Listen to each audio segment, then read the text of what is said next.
Beleza? Então, já cliquei ali, já está gravando. Deixa eu só falar uma coisa rapidinho aqui para a turma que está aí. Tá. Gente, essa é uma live lá que eu convidei a Lara para fazer pelo nosso instituto, né?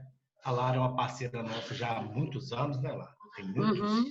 desde a época da São Leopoldo Mandic, né? Que já dava aula nos meus cursos. E é um grande prazer estar te recebendo hoje.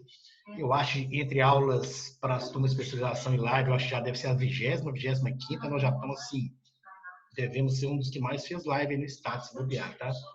E, se Deus quiser, essa aula hoje é um pontapé inicial, gente, para futuros cursos nessa área lá no Instituto com a professora Lara, tá?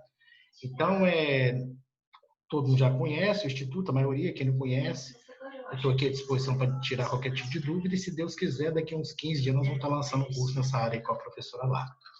Perfeito, Lara, pode tocar agora e aperta o gravar para mim, fazendo favor. Muito Tá. obrigado, querida, pela sua presença. Obrigada.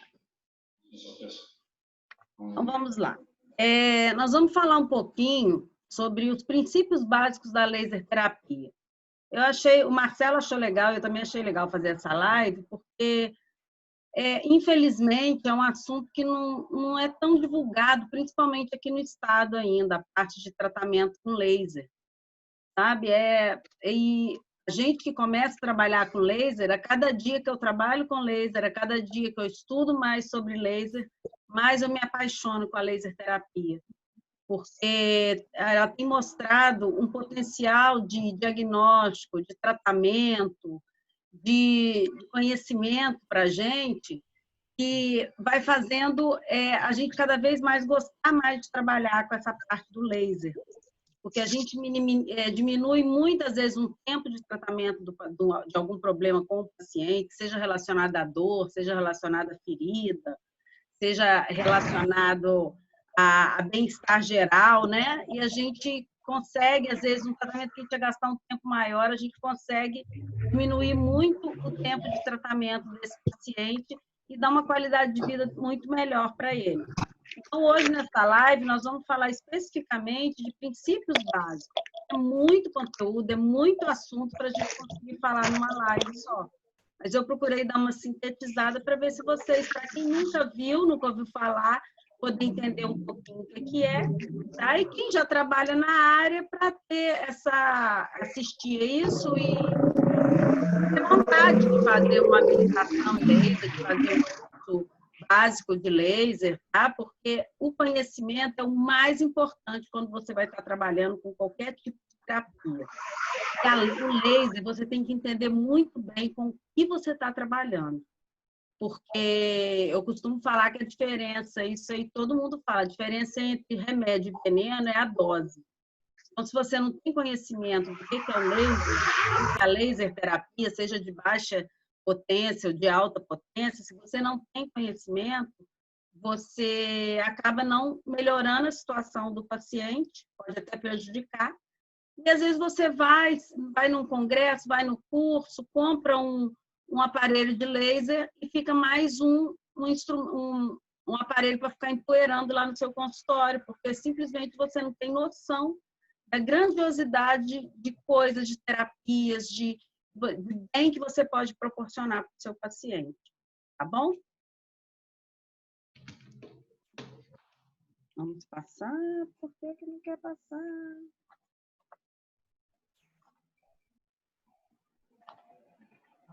Então, eu já falei mais ou menos o que é o laser. O laser nada mais é do que energia, do que luz. Qual ser humano na face da Terra consegue viver sem luz? Ninguém consegue viver sem luz, né? A luz é tão importante que é através dela que os vegetais produzem seu próprio alimento. E a gente não é capaz de fazer isso, mas o vegetal ele usa e abusa da luz. Sem a luz, ele não consegue exercer a fotossíntese. Então, com isso, ele não consegue produzir o alimento dele, né? E a gente precisa da luz, o que seria do mundo sem a luz, seria total escuridão. E luz, na maioria das vezes, sempre é o quê? Energia. Né? Então, falando aqui da planta, a planta ela precisa da luz, ela precisa da energia solar ela poder estar fazendo a fotossíntese e, com isso, começar a produzir o seu próprio alimento. E foi se baseando nesse potencial energético que a luz tem, e desde a Idade Antiga mesmo, já se existia um culto ao sol. E isso também está ligado a uma tendência, né, que na época se tinha de achar que até o sol era um deus, né? Tinha o culto ao sol mesmo, cultuavam o sol por causa da grandiosidade de energia que ele podia passar. E a partir daí começou-se a helioterapia, que era o tratamento através da luz solar. Então, tinha muito caso de pacientes com, né, os leprosos na época, pacientes com fungos que não melhoravam na pele, eles eram colocados no sol. Feridas que não cicatrizavam, eles costumavam colocar esses pacientes no sol. Mas isso era tudo formas de descobrir como eles podiam resolver esse problema com o sol. E resolviam. Acabavam, às vezes, com infecções bacterianas, que eles nem tinham, às vezes, conhecimento de como que essa bactéria agia ou de qual era a patogenicidade dessa bactéria, mas eles testavam. Eles iam testando, colocando no sol e conseguia, às vezes, muitos resultados bons. Isso na medicina chinesa, na medicina hindu, na medicina egípcia, na Roma antiga. Então, as pessoas realmente paravam no sol, como diz o mineiro quando põe a roupa no sol. Esse hábito de se parar, eles falam lá em Minas Gerais, a roupa no sol, é até para fazer uma desinfecção dessa roupa. Porque às vezes você lava, né? Hoje em dia a gente tem água tratada, tem tudo, mas antigamente as pessoas lavavam água nos rios ou lavavam a roupa em água que não se sabia de onde estava vindo, então sempre se teve essa ideia de parar a roupa no sol. Eles tiravam manchas, desinfetavam a roupa e outras coisas, né? Além de aquecer a roupa também. Então, sempre se teve certeza com os testes que eles faziam que o sol ele tinha um potencial antimicrobiano.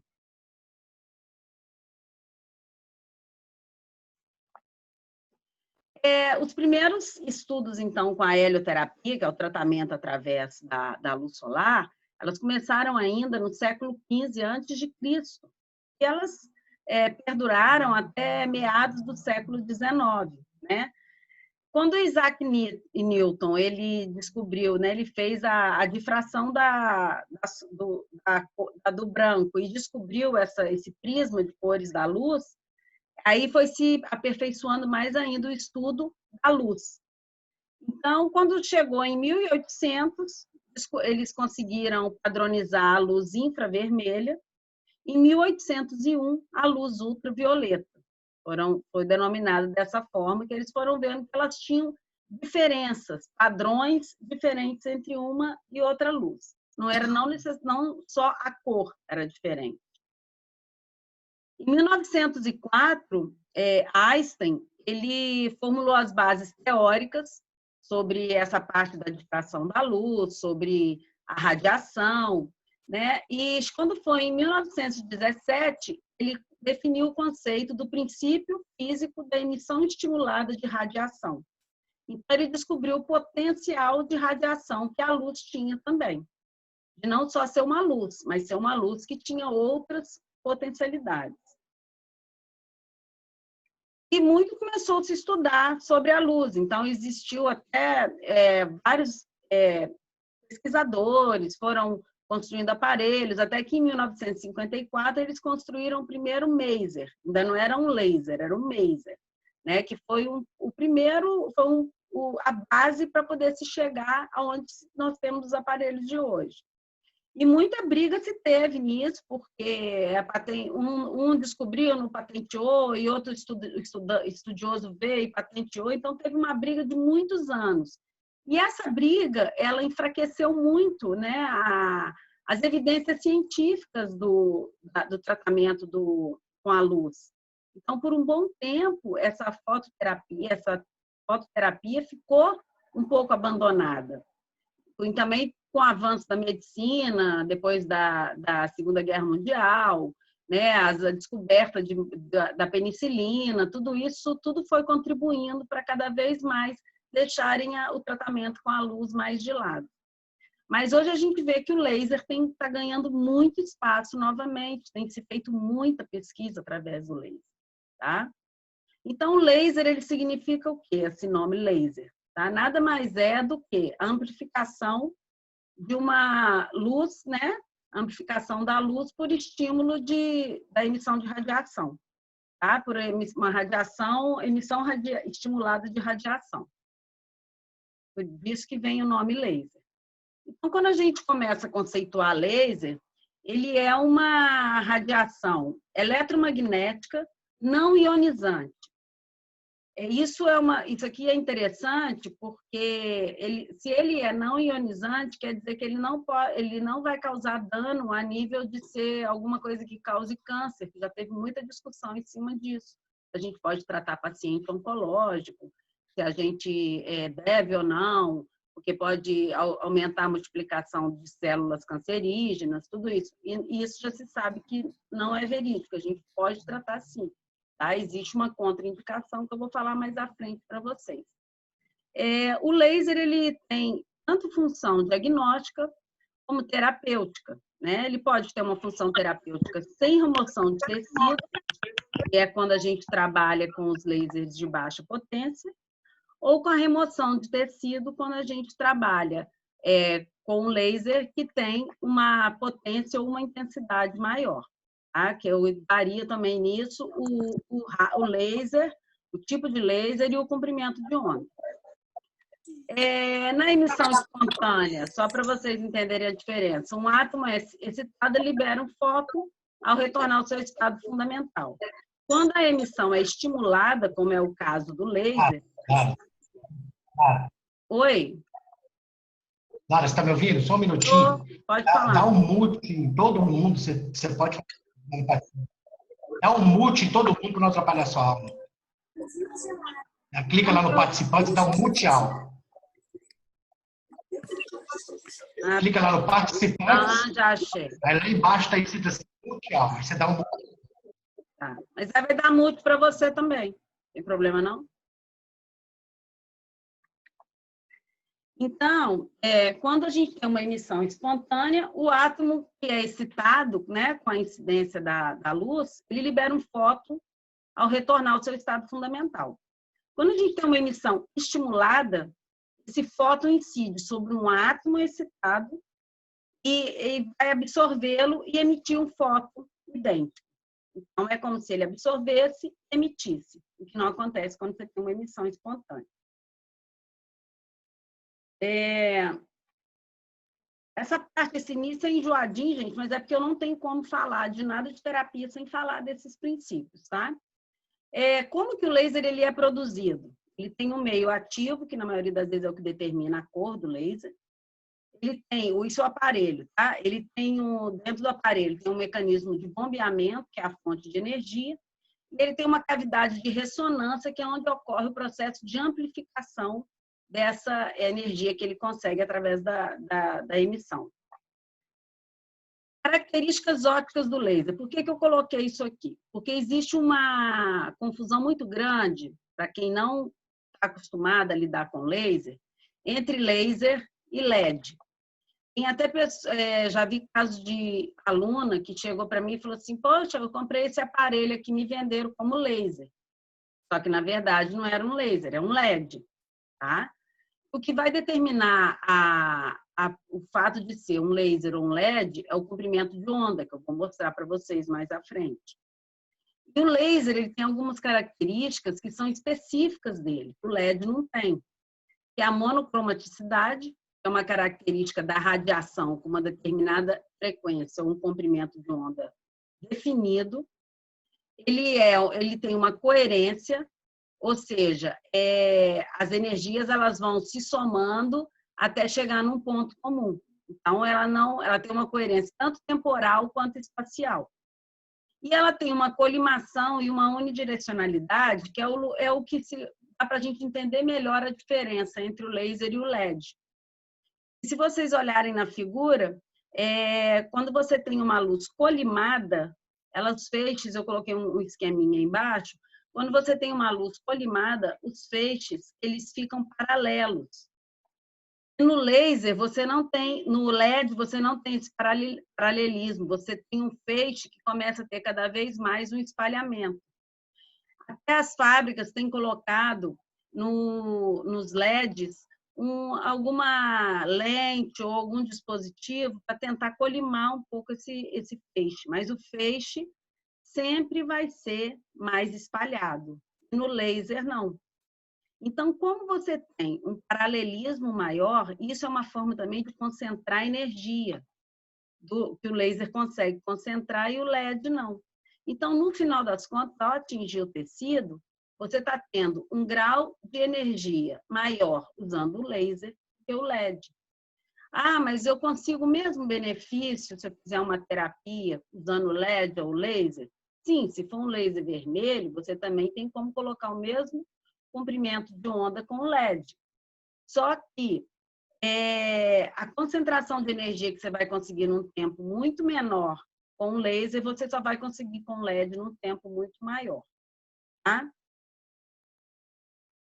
Então, são as características específicas do laser. Dentro das propriedades óticas, para a gente entender também essas propriedades óticas, a gente precisa de alguns conceitos básicos e que vão influenciar muito em qualquer tipo de terapêutica que você fizer com laser. Tá? A gente precisa entender o que é um comprimento de onda. O comprimento de onda vai ter uma figura mais à frente que vai dar para vocês entenderem melhor. Mas o comprimento de onda é uma distância entre valores repetitivos e sucessivos num padrão de onda. É como se você imaginasse uma onda. Deixa eu voltar esse slide aqui atrás. É como se vocês imaginassem nessa figura que tem a onda do laser aqui, tá? O comprimento de onda, ele sempre vai ser, o laser vai ter mais comprimento de onda quanto mais próximo forem a distância que a gente tem aqui, ó. Quanto menor for essa distância, maior é o comprimento de onda. E quanto menor for essa distância, quer dizer o quê? Que eu estou tendo maiores repetições, tá? Então, isso é a parte do laser que vai aumentar a potência e a energia dele, tá? Mais para frente vai ter uma figura que vai resumir isso tudo. A gente precisa entender o que é potência. Potência é uma quantidade de energia. Ela pode ser produzida ou ela pode ser consumida num determinado intervalo de tempo. Normalmente, a potência ela é dada por watts, né? E é igual a 1 joule por segundo. O que seria 1 joule por segundo? Seria a energia de trabalho por um determinado tempo. Ela é igual a 1 watt.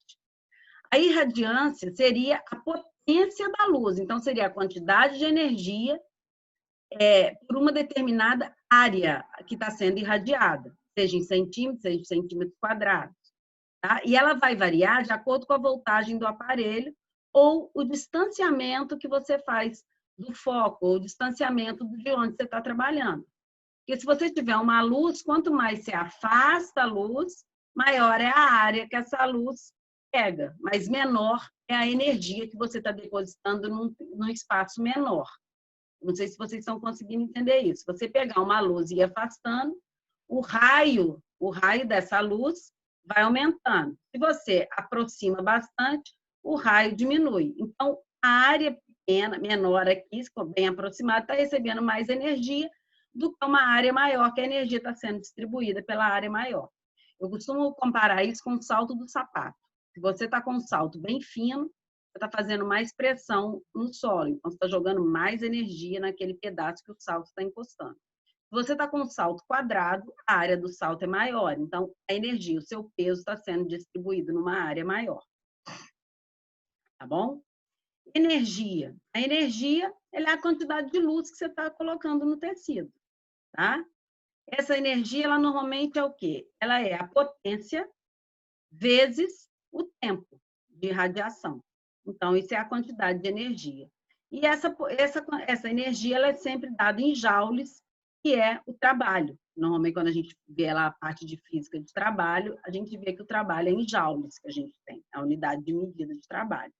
E o trabalho nada mais é do que energia que está sendo produzida ou consumida. No caso do laser, energia que está sendo depositada no tecido biológico. A fluência, ela já é a quantidade de energia que é depositada no tecido por unidade de área.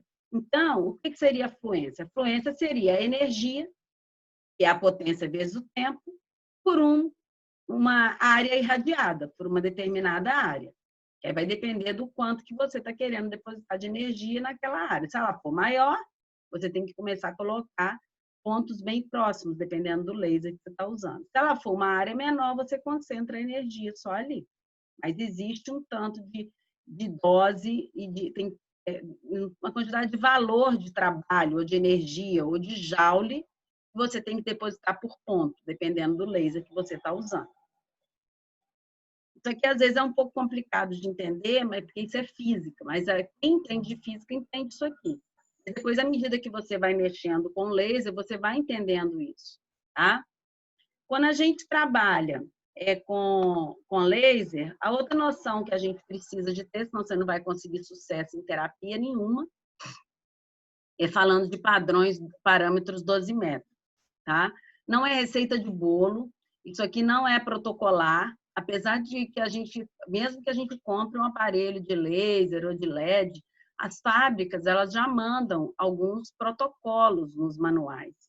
Mas esses protocolos que eles mandam são bases de outros protocolos que até o próprio profissional pode vir a desenvolver de acordo com a necessidade terapêutica. Por isso que tem a necessidade de se estudar a respeito de todo o potencial que o laser pode ter a nível de terapia. Esses protocolos também que as fábricas mandam é porque eles têm que trabalhar com uma margem de segurança, porque a gente está trabalhando com energia. Então, a gente tem que saber que a energia, se é pouca, não vai dar efeito. Se ela é demais também, você pode causar o contrário do que você realmente precisa. Então, ao invés de ajudar, você pode sobrecarregar e até começar a desencadear a formação de radicais livres dentro da célula.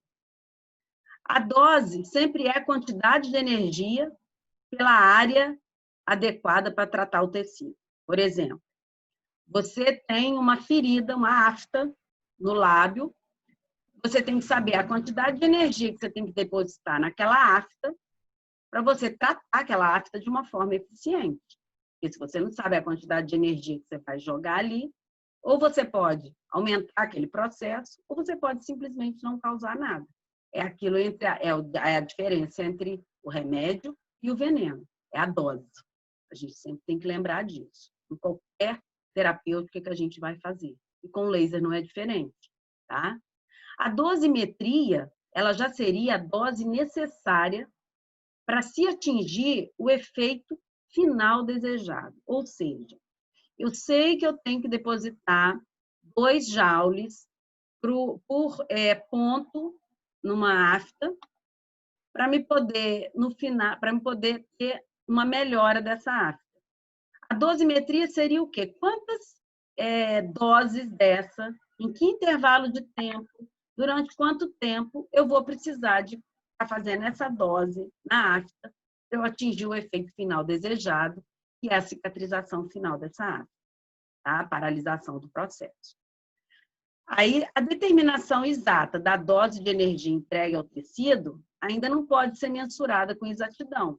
Aí é o que eu falei, vai depender do caso do paciente, do estado que o paciente se encontra, porque você pode ter uma afta num paciente que está num quadro de saúde estável e você pode ter uma afta num paciente que está com a imunidade mais abalada.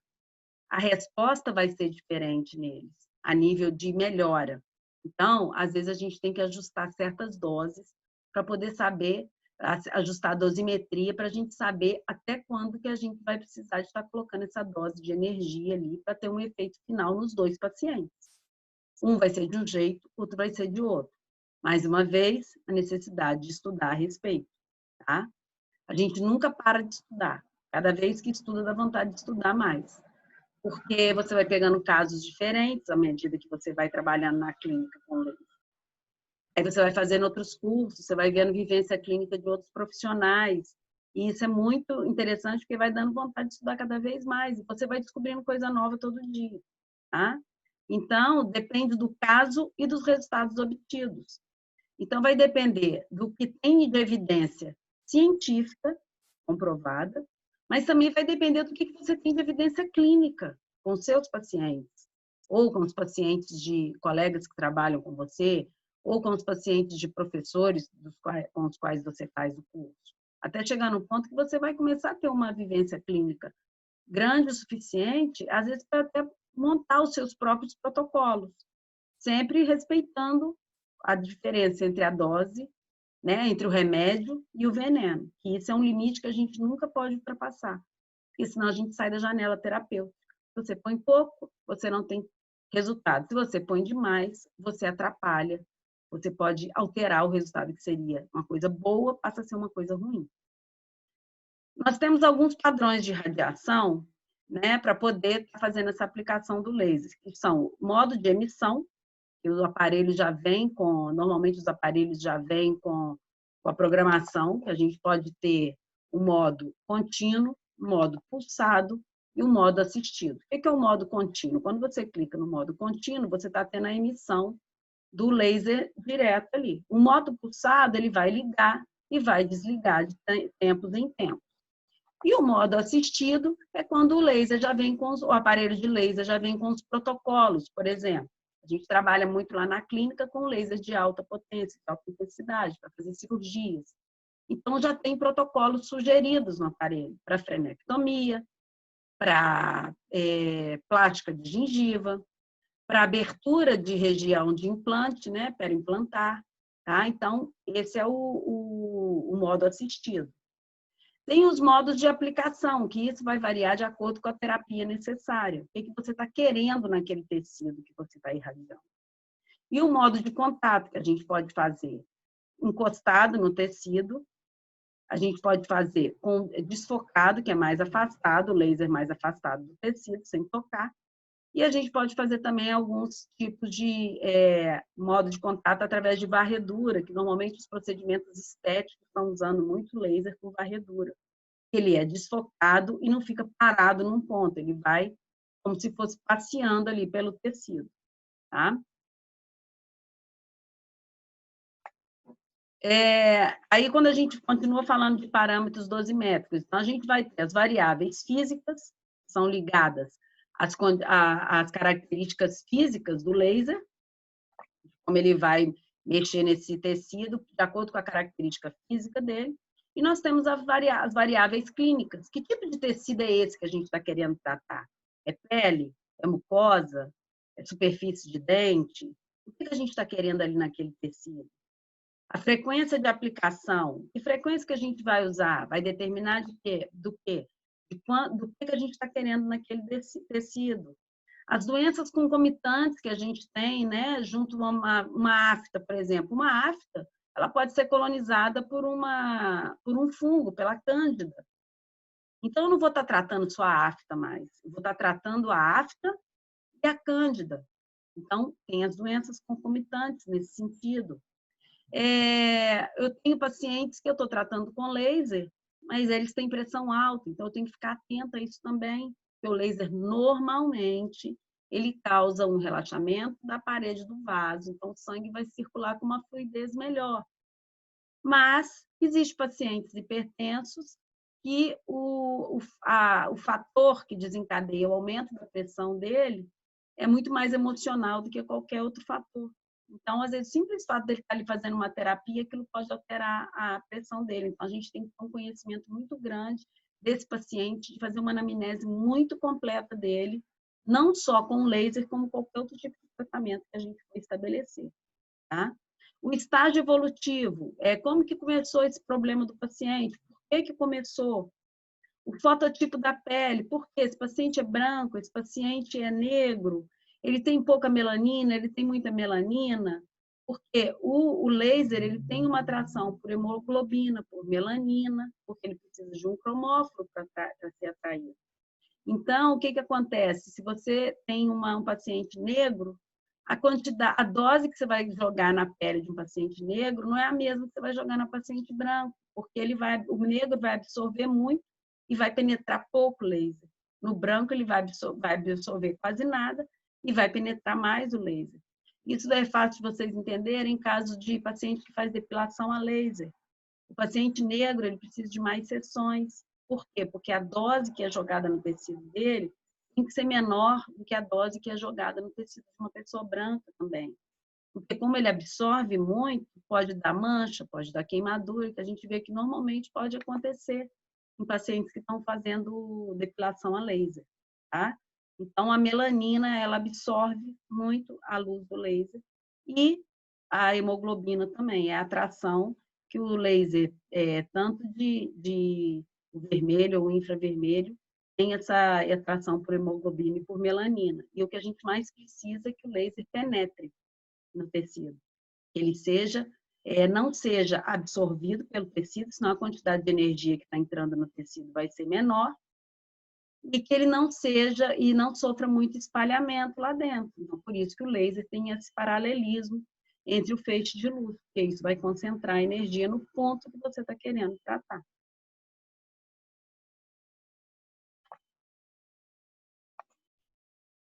A classificação dos lasers, que a gente normalmente trabalha principalmente no consultório, né, odontológico, nós vamos ter os lasers de baixa intensidade, que normalmente eles vão até 100 miliwatts, que a gente trabalha no consultório. E nós vamos ter o laser também de alta intensidade ou alta potência, que são aqueles lasers que têm acima de 500 miliwatts de potência. Aí já são os lasers cirúrgicos, que são os lasers de diodo, que é o que eu estou comentando que a gente tem na clínica, que a gente faz as frenectomias, onde a gente não tem sangramento nenhum, onde não tem necessidade de fazer sutura, tá? Onde ele já tem, por si só, um efeito analgésico e antimicrobiano, porque ele tem uma potência maior. A gente tem um pós-cirúrgico maravilhoso, e é um laser que ainda é um aparelho que a gente consegue comprar na clínica, apesar do custo dele ser alto, ainda é um aparelho que a gente consegue comprar com mais facilidade do que os lasers de Erbil. Os lasers de Erbil já são aqueles aparelhos que são utilizados, são potências mais altas, eles já têm condição de cortar dente, o que o laser de diodo não consegue. Tá? A gente consegue fazer algum tratamento em dente, mas é uma coisa, não chega a corte no dente, não faz corte. Quem faz corte em dente são os lasers de Erbil. Tanto é que com laser de Erbil você pode fazer uma exodontia de um terceiro molar, incluso sem usar uma lâmina de bisturi, você faz tudo com laser. A incisão, né, no tecido mole, porque ele atua tanto em tecido mole quanto em tecido duro. Você faz a osteossecção, que você corta o osso, e você faz a odontosecção, que você consegue cortar o dente para remover os fragmentos. A única coisa que você não faz com ele é a sutura depois que você precisa de fazer. O laser de diodo, ele tem você sempre trabalha sem sangramento nenhum. Se você quiser trabalhar com laser de Erbil sem sangramento nenhum, precisa estar muito seca a região que você está trabalhando. Não precisa de secar muito, porque a atração do laser de Erbil é por água e por hidroxiapatita. E o laser de diodo, ele tem uma atração pela hemoglobina. Ele é um laser infravermelho somente. O de baixa intensidade nós temos no vermelho e no infravermelho. O laser de baixa intensidade, tanto de baixa intensidade quanto de alta, dependendo de como você trabalha com o de alta, dependendo da potência e do modo de aplicação, para você ter o efeito cicatrizante, anti-inflamatório, antifúngico, de reparação de edemas e hematomas e de drenagem linfática, como você consegue com laser de baixa intensidade, você tem que trabalhar com ele desfocado. Com o de baixo, você já trabalha com ele encostado no tecido. Então, ele tem uma diferença do modo de aplicação, tá? O laser de baixa intensidade, ele dá para a gente fazer diagnóstico. Ele não aquece o tecido e ele não causa desnaturação das proteínas, como o laser de alta intensidade já causa. Tá? Ele já causa uma vaporização, que por isso que a gente consegue cortar, ele carboniza, corta e coagula. Por isso que a gente não precisa de dar ponto depois que faz uma cirurgia com laser de diodo.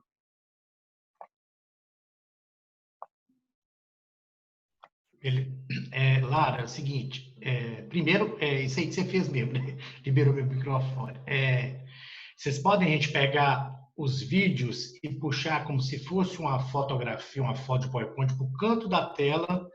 Se vocês deixarem do jeito que a aula iniciou, cada carinha vai atrapalhar vocês ver o slide bonitinho que ela está jogando para vocês. Então, vocês puxam com o dedo o canto da tela e vai ficar em uma forma vertical, todos vocês, e facilita vocês verem os slides da professora, tá bom? Era só isso, lá. Um abraço, continue. Tá jóia. Vou deixar seu áudio ligado, que a hora que você quiser falar alguma coisa, você fala, tá bom? Tanto o laser de alta quanto de baixa, então a gente consegue o quê? Um efeito analgésico e um efeito terapêutico. Ah, mas você falou que o laser de alta é para fazer cirurgia. Sim, normalmente, é o que a gente faz a cirurgia. Só que é aquilo que eu estava falando, quanto mais você estuda, quanto mais você pesquisa, quanto mais você vai vendo outros estudos, outras pessoas pesquisando sobre o assunto, você vai vendo que o leque de possibilidades que você tem de terapia com qualquer tipo de laser é muito grande, tá? E com isso, o laser de alta intensidade, ele não podia ter o valor de custo para a gente poder ter aquisição de se ele servisse somente para cortar tecido mole. Então, a gente vai descobrindo, à medida que a gente vai estudando, as outras possibilidades que a gente pode ter de terapia com laser de alta intensidade também. E se você desfoca o laser infravermelho, você acaba trabalhando com uma média potência. Então, você deixa de estar trabalhando com uma alta potência e vai começar a trabalhar com uma média potência. É igual eu falei, se você afasta a luz, você começa a ter um halo, né? um diâmetro de luz maior projetado. Então, a energia está sendo distribuída numa área maior. Eu não estou encostando. A partir do momento que eu ativo a ponta, que normalmente a gente precisa para ativar a ponta do laser de alta intensidade, a gente precisa de um cromóforo, normalmente a gente usa o carbono. A partir do momento que eu ativo essa ponta e encosto no tecido, dependendo da potência que eu coloquei, eu vou cortar. Se eu não cortar, pelo menos um choque eu vou causar, tá? Vai queimar ali o lugar. Agora, se eu trabalho com ele desfocado, eu diminuo a potência que eu estou colocando ali, eu diminuo a quantidade de energia concentrada no ponto, eu distribuo essa energia.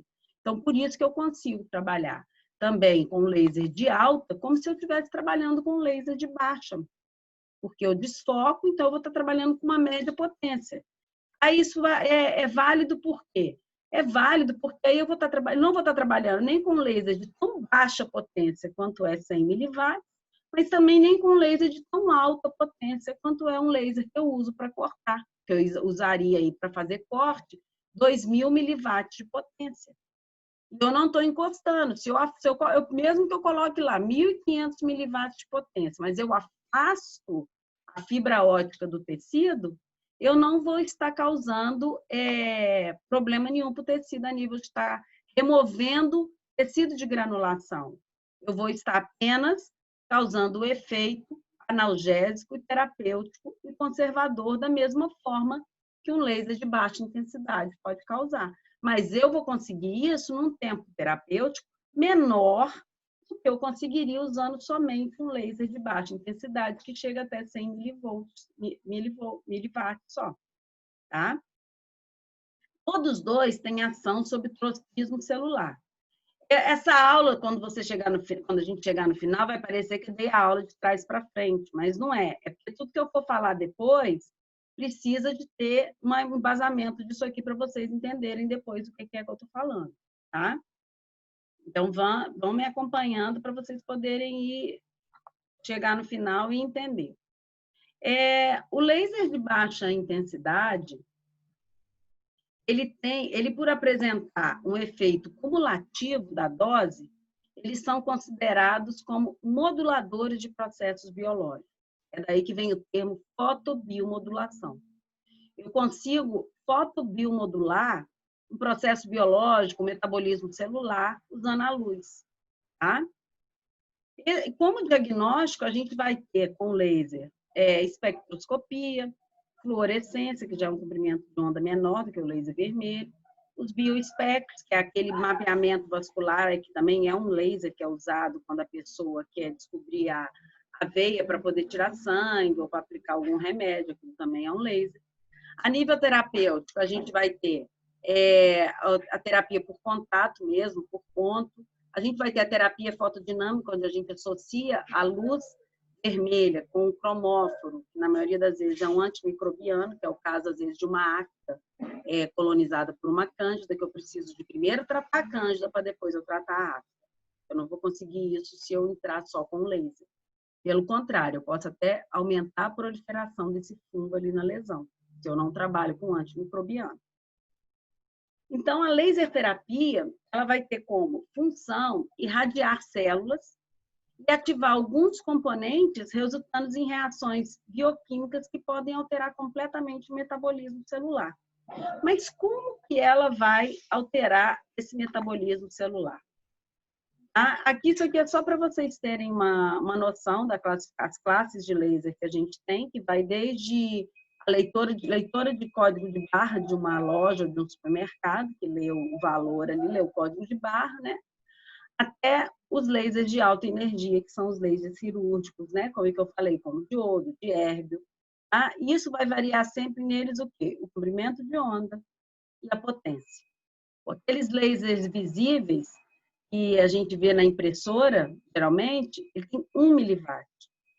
Já os lasers que a gente trabalha nos aparelhos portáteis de baixa potência, eles podem chegar a ter energia inferior a 500 miliwatts, com a luz vermelha, que a gente vê, e a infravermelha, que não é visível, que a gente só enxerga a luz guia do laser, para a gente saber onde que a gente está incidindo. E os lasers de alta energia, que já são lasers acima de 500 miliwatts.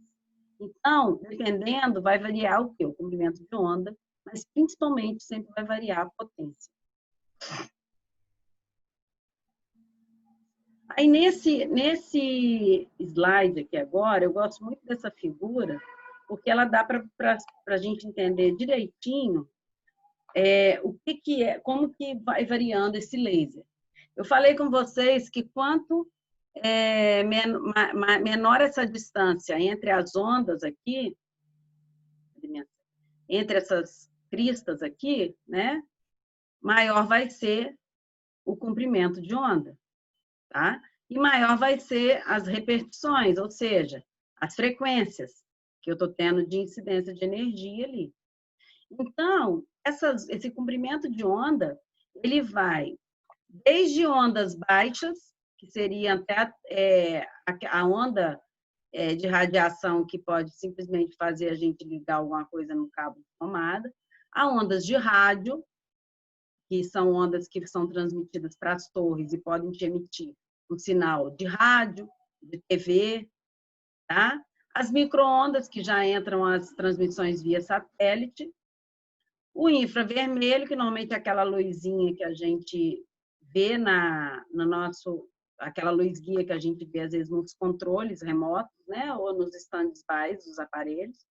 A luz visível, e aqui na luz visível a gente vai ter desde o vermelho até o ultravioleta. E depois vem os raios-x, que eles já produzem imagem, são as nossas radiografias, até a radiação ionizante, que não é mais o laser, já é uma radiação que é usada geralmente nas radioterapias, tá? Vamos lá.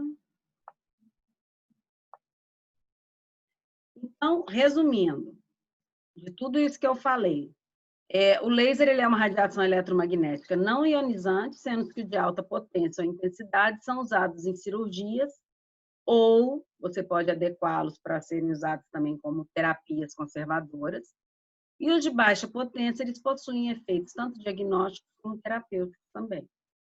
Suas principais características são o paralelismo entre os feixes de luz, o comprimento de onda específico determinado pelo meio ativo, que é a cor do laser, e na laser terapia nós usamos predominantemente o vermelho e o infravermelho. Principalmente, eu estou falando isso quando a gente está falando de odontologia, tá? E de tratamento de feridas também. Mas existem outros comprimentos de onda que também podem ser terapêuticos.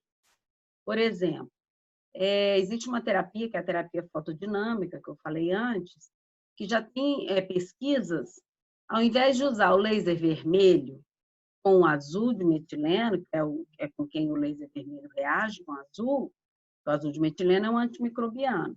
Ele vai fazer o quê? Ele vai, como o laser vermelho penetra no tecido, ele vai fazer o tecido absorver esse azul de metileno, ter o efeito antimicrobiano e depois ter o efeito cicatrizante pelo laser também. Já tem pesquisa para alguns tipos de lesões mais superficiais, usando o LED, que é azul, com o urucum, que é vermelho. Então, eles estão tendo resultados bem parecidos quando usa o laser com azul de metileno. Isso vai depender de quê? Do caso do paciente, da patologia que a gente está tratando, do grau de profundidade da lesão, para poder a gente ter um resultado satisfatório. Então, o profissional ele tem que conhecer a potência de saída do seu aparelho para que ele possa calcular a dose, o tempo de aplicação, a fluência e os outros padrões dosimétricos que a gente falou, que são necessários para você ter efetividade na sua terapia. Então, após toda essa informação, antes de começar a laser terapia, aí agora eu já posso começar a laser terapia? Não. Antes de começar, você ainda tem que saber o quê? Você está trabalhando com uma luz que, apesar de ser uma radiação não ionizante, ela pode causar algum dano, tanto para o paciente quanto para o aplicador, tá? Principalmente aos olhos. Então, o que a gente precisa? De normas de biossegurança. São EPIs que vêm junto com os aparelhos de laser quando a gente compra.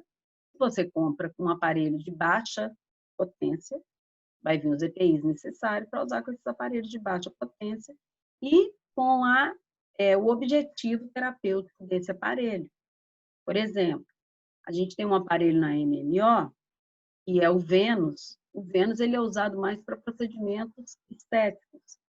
Então, o Venus ele trabalha com 2 comprimentos de onda de LED e 2 comprimentos de onda de laser. Ele trabalha com o LED azul e o âmbar, e ele trabalha com o laser vermelho e o infravermelho. Dependendo do comprimento de onda que você está trabalhando, você vai precisar de um EPI, um óculos diferente de proteção. Então, sempre que você compra o aparelho, vai vir o EPI, tanto para o paciente quanto para o operador. E isso é importantíssimo, você não pode trabalhar sem esses EPIs, tá? Porque ele é nocivo aos olhos, sim, e pode causar, às vezes, um problema que depois vai ser irreversível. Tá legal? Então, é muito importante ter esse cuidado com as normas de biossegurança quando você vai trabalhar com laser também, além de toda a biossegurança que a gente já tem que ter, não só por causa desse tempo de Covid, tudo, qualquer biossegurança que é aplicada, que é estudada e que é prescrita, porque ela é necessária, já foi estudado, que tem possibilidade de causar dano. Então, a gente precisa de ter esse cuidado, tá bom? Vamos à frente. Depois, então, que a gente já está com noção das normas de biossegurança também, nós já sabemos todos aqueles princípios que a gente precisa de saber, nós temos que entrar também num acordo e entender as contraindicações, às vezes, que podem ser definitivas ou temporárias, do uso da laser terapia. A primeira contraindicação de usar laser é você não conhecer o seu paciente, é você não fazer uma boa anamnese, é você não saber em qual organismo você está trabalhando. Isso é muito importante. Você tem que fazer uma anamnese muito completa antes de fazer qualquer tipo de terapia, não só com laser, mas qualquer outro tipo de terapia que você faz no seu paciente. Agora, principalmente com laser, que é o assunto que nós estamos tratando agora. Então, uma contraindicação seria o uso de marca-passo e alguns implantes eletrônicos. Então, tem que ser uma coisa que tem que ser muito bem vista para você não aumentar, às vezes, o pulso desse marca-passo do paciente ou, às vezes, deslocar algum implante eletrônico. Então, você tem que saber com o que você está trabalhando, você saber até onde você pode ir. Tumorações sanguíneas. Por quê? Se você tem um paciente que tem um tumor que é sanguíneo, quando você vai aplicar o laser nele, você pode causar o quê? Dependendo da dose que você usa, você pode causar uma ruptura desse tumor e causar uma hemorragia interna. Tecidos infeccionados sem antibiótica terapia prévia. Ou se você pega um paciente que tem uma lesão, uma ferida, que está infeccionada, que está colonizada por bactéria ou por fungo, né? Ou por vírus, como o caso das herpes labiais, que você precisa de fazer? Ou esse paciente vai tomar um remédio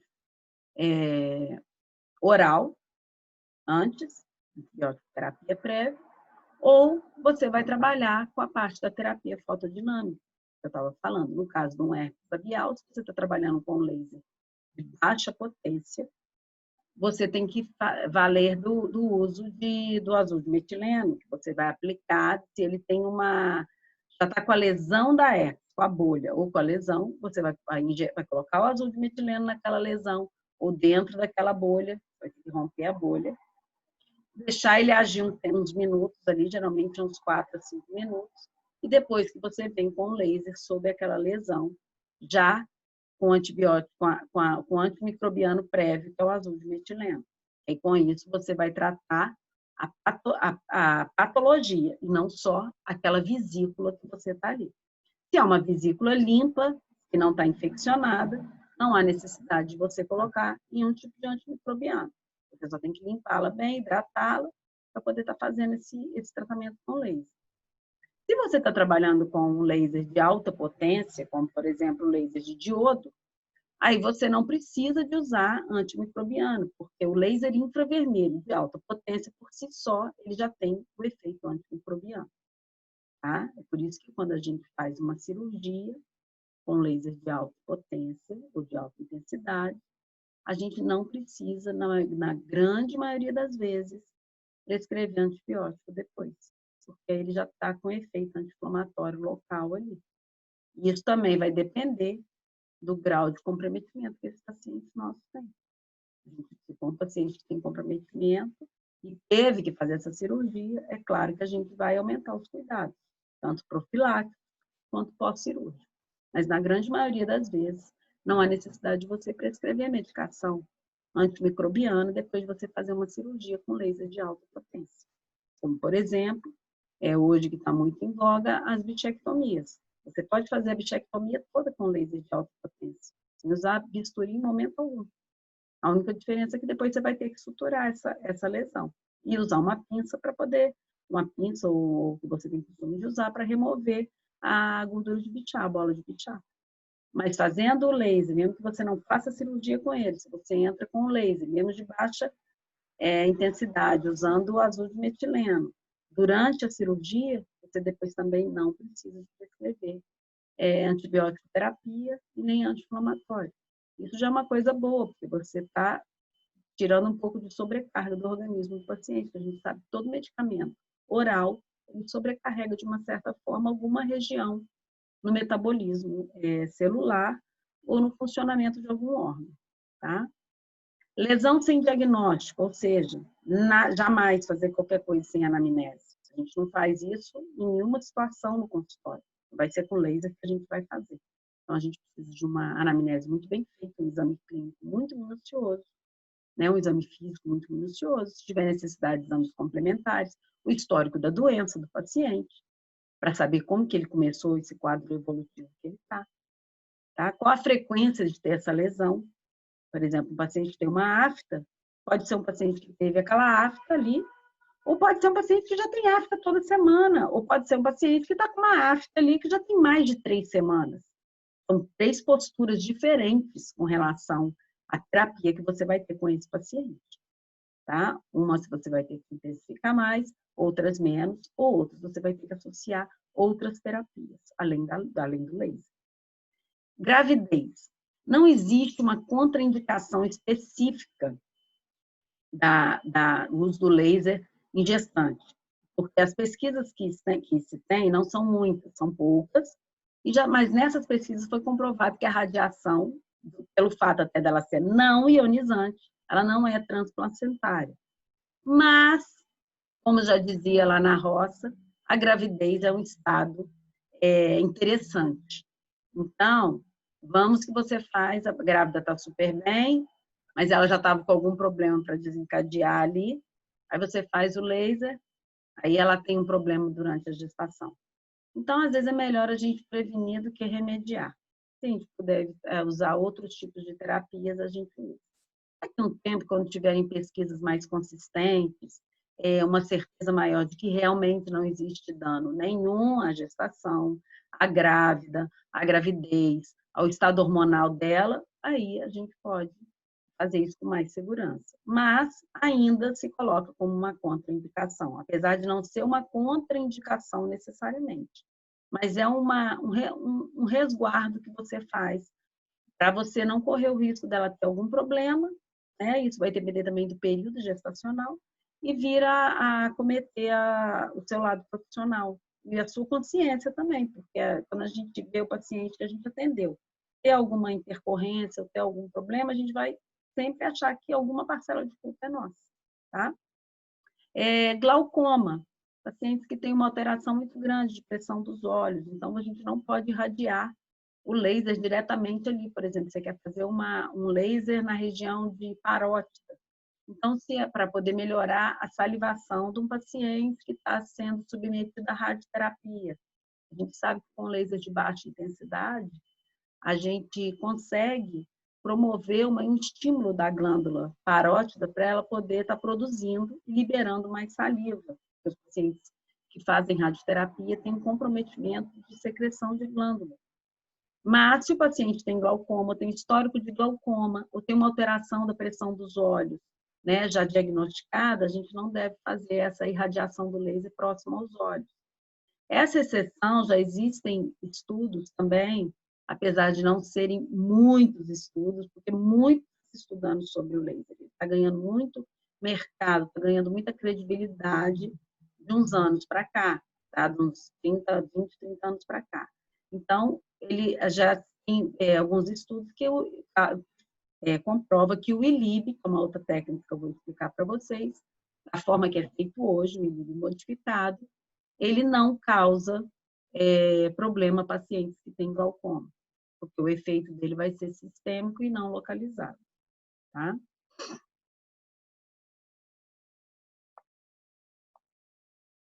Aí eu falei também para vocês da pele, como que a gente tem que preparar uma pele ou uma mucosa que vai receber essa irradiação do laser, seja ele vermelho ou infravermelho, de baixa ou de alta potência. A pele tem que estar limpa, preferência mais seca, mas não ressecada, tá? As peles negras são mais sensíveis, igual eu falei com vocês. Por exemplo, tem um paciente, no caso dos dentistas, tem um paciente que está com uma herpes labial, já com a vesícula aberta. Você estourou a bolha, está com uma vesícula, a ferida está aberta. Se é um paciente negro, você tem que ter cuidado com a dose que você vai fazer. Não é a mesma dose que você vai usar num paciente branco, porque o lábio dele tem mais melanina. Então, você pode causar uma queimadura ali. E a intenção nossa não é essa, a intenção nossa é reparo tecidual. Então, a gente tem que fazer o quê? Diminuir um pouco a quantidade de energia que a gente está depositando naquele tecido que tem muita melanina. Quando a gente consegue melhorar um pouquinho, a partir da segunda aplicação, aí a gente já pode aumentar um pouquinho a dose no infravermelho. Para quê? Porque aí vai penetrar mais profundamente essa irradiação do laser. Então, aí você já vai dar uma quantidade de energia um pouquinho maior do que você dá no tecido que é de um paciente de pele branca, tá bom? Marcação dos pontos se necessário. Por exemplo, quando você faz uma irradiação para trismo, por exemplo, né, um paciente está com trismo, seja ele por um problema articular ou por uma intercorrência, às vezes até de um procedimento de harmonização, você marca os pontos onde você vai estar irradiando lasers de baixa potência. Então, vai ter a quantidade que você coloca do vermelho e do infravermelho. Geralmente, você faz no segmento. No caso de trismo, você faz na região da articulação e no segmento do músculo que está sendo envolvido nesse trismo, tá? No caso também de uma lesão por herpes, você faz, geralmente, ao entorno da lesão até chegar ao centro da lesão. Porque, além de você estar melhorando toda a situação que está menos comprometida ao entorno da lesão, na borda, você também, quando você faz isso, principalmente com laser vermelho, você está puxando o quê? Com infravermelho, você está puxando mais sangue, mais suporte nutritivo sanguíneo para aquela região. E a gente sabe que onde o sangue circula, tem uma recuperação melhor. Não é à toa que uma necrose só ocorre quando você tem ausência de sangue, tá? De sangue circulante, não é sangue parado.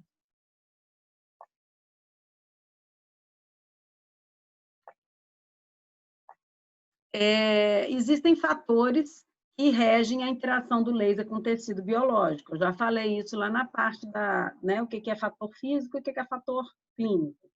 Existem os reativos ao tecido e relativos ao laser, eu já falei lá atrás.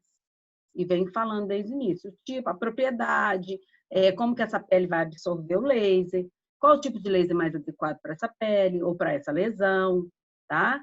O que a gente está querendo ali? A gente quer um aumento térmico ali, a gente está querendo cortar, a gente está querendo só tratar, a gente está querendo reparo tecidual, a gente está querendo analgesia. Isso tudo vai ser relativo ao tecido e ao paciente. Quando a gente pensa em relativo ao laser, seria o quê? Aquilo que nós já falamos lá atrás também.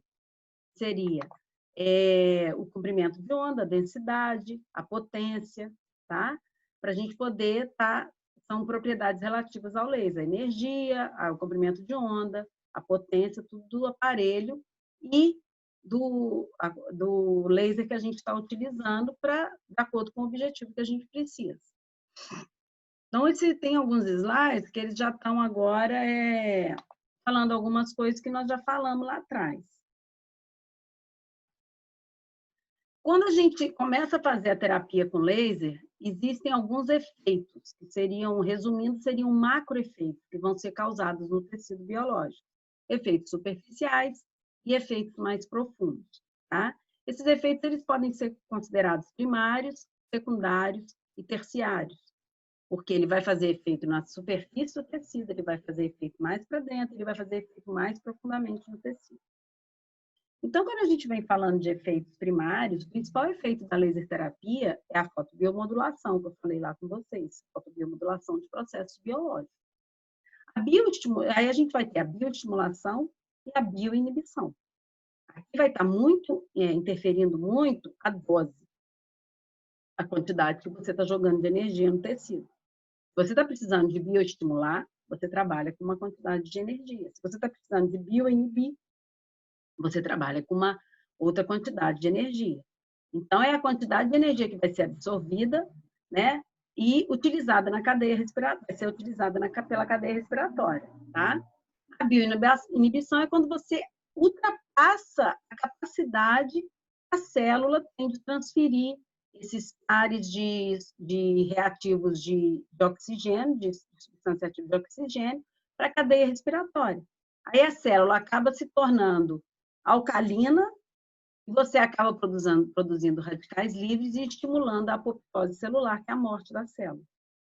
Então, depende do que você está querendo ali. Aí a importância de se entender de dosimetria e de reação com o tecido biológico, e não apenas seguir protocolos pré-estabelecidos para todos os casos e para todos os pacientes. Tudo vai depender de quem é o seu paciente, de como está o processo da injúria que o seu paciente está passando. A gente tem como efeito primário, que é o efeito fotofísico, fotoelétrico, quando são provocadas alterações no potencial de membrana, tá? A despolarização da membrana, a transmissão de impulsos nervosos, na permeabilidade da membrana, essa permeabilidade que vai ajudar na absorção também, levando ao incremento na síntese de ATP intracelular. Aí já vai começar a trabalhar lá dentro da cadeia respiratória. Vai começar a trabalhar, eu vou começar a falar com vocês agora sobre aquela parte que ninguém gosta quando está na faculdade, que é a bioquímica. É o aterrorizante ciclo de Krebs, que muita gente tem pavor de escutar sobre ele. Tá? O outro efeito é o efeito fotoquímico, que é uma aceleração da transferência de elétrons dentro dessa cadeia respiratória, principalmente na região da respiração celular, que é a fosforilação oxidativa, no complemento 4, onde a gente tem a citocromo C oxidase, que a transferência de elétrons aumenta por formação de maior oxigênio molecular. E a absorção da luz pela mitocôndria. Esses são os dois efeitos que ocorrem. E com isso vai ter um controle de substâncias que são liberadas na dor e na inflamação. Então, na verdade, A gente às vezes escuta falar que o laser ele é anti-inflamatório. Não é que ele seja anti-inflamatório. Ele é um modulador, tanto da dor, como ele é um modulador da inflamação. Por isso que a gente tem o termo fotobiomodulação. A gente pode modular a dor, pode modular a inflamação, tá? Onde a gente vai ter modificação de reações enzimáticas e do processo de excitação mediante o aumento de ATP e síntese de endorfina. Aí, com isso, a gente tem a analgesia. Os efeitos secundários seriam o quê? A partir do momento que você está irradiando o laser, você pode ter um aumento da microcirculação, uma abertura de novos leitos capilares. Isso acontece muito quando, por exemplo, o paciente teve uma ferida, se machucou, cortou ali o tecido. Aquele lugar onde teve o corte, quanto mais profundo ele é, mais vasos sanguíneos são rompidos. Então, na maioria das vezes, a gente rompe vasos maiores, que eram aqueles vasos que davam o suporte nutritivo sanguíneo para aquela região. Você rompeu. Você vai ter um tempo que você vai precisar de ter uma reestruturação daquilo ali. Com o laser, a gente, com o protocolo certinho, com o laser indicado para o caso, com o tipo de laser indicado no comprimento de onda certo, a gente consegue o quê? Como um efeito secundário? Um aumento da microcirculação. Esse aumento da microcirculação vai acabar formando o quê? Uma circulação acessória, uma circulação que vai compensar aquela perda de vaso, aquele corte de vaso que a gente teve ali, que estava interrompendo o aporte sanguíneo para a ferida. E com esse aumento da microcirculação, a gente está tendo essa nova abertura de leitos capilares. De vasos que eram muito fininhos, que não faziam esse trabalho de nutrir aquela região, como os vasos de calibre maior faziam, tá? Como você aumenta a fluidez do sangue com o laser e vai tendo um aumento da microcirculação, você vai fazer o quê? Ele vai relaxando a parede desses capilares, e esses capilares vão ter uma condição de ter uma passagem de sangue maior, que vai ser suficiente para começar a nutrir aquela região que está injuriada. Com isso, a gente vai acabar tendo o quê? Um aumento também. A gente, como acelera o processo de reparação de tecido, como a gente aumenta a energia da célula, igual eu falei com vocês, lá na região da citocromoxidase, você aumenta o aporte de oxigênio, com isso você aumenta a liberação de ATP, e com isso você aumenta a atividade celular, você começa a ter mais rapidamente o quê? O aumento da síntese de colágeno, tá? Por isso que o laser tem sido usado muito com protocolos bem estudados e bem definidos na pré-harmonização ou na pós-harmonização. Para a gente ter, é lógico que tem casos que a gente não pode usar, como por exemplo o botox. A gente não usa o laser, a gente só vai usar o laser em caso de botox, toxina botulínica, quando a gente teve alguma intercorrência com a toxina e está querendo eliminar a toxina, porque ele tem um efeito de modular a inflamação, né? E a toxina botulínica ela é uma toxina. Eu tomo um anti-inflamatório oral, eu começo a tirar o efeito dela. Se eu uso o laser que modula a inflamação, eu também vou começar a tirar o efeito daquela toxina. Então, mas em alguns processos de harmonização, a gente fazendo a aplicação prévia da laser terapia, ou durante o processo, ou após o processo, né, o procedimento de harmonização, a gente está fazendo o quê? A gente está acelerando o processo de síntese de colágeno. O colágeno é o grande queridinho de quem faz harmonização e de quem está buscando algum procedimento de harmonização, o estímulo de colágeno. Você vai ter um aumento de atividade fagocitária, né? Ou seja, aquelas células estão mortas, aqueles tecidos que não têm necessidade mais ali, vai ser tudo fagocitado. Você vai ter uma redução da apoptose celular, de morte de células que ainda tinham energia para trabalhar, né? Uma morte prematura celular, então você vai diminuir o quê? O envelhecimento precoce. O envelhecimento precoce, ele é o quê? É uma morte celular precoce. Então, se você diminui a apoptose celular, você está diminuindo o envelhecimento como? Porque o laser ele é antirradicais livres.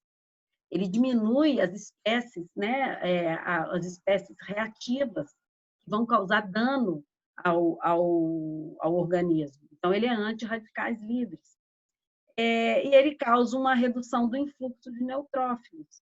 Tá? Então, ele vai fazer o quê? É assim também que ele consegue modular a inflamação. Tá? Os efeitos terciários, né, seria a modulação da dor, que é o efeito analgésico que a gente fala. com estímulo direto ou indireto para a liberação de beta-endorfinas, e ocorre também muito aumento da beta-endorfina no líquor cefalorraquidiano, reduz a inflamação pela absorção de exudatos, ou seja, o paciente tem uma ferida e ela deu um edema, deu um exudato inflamatório na região.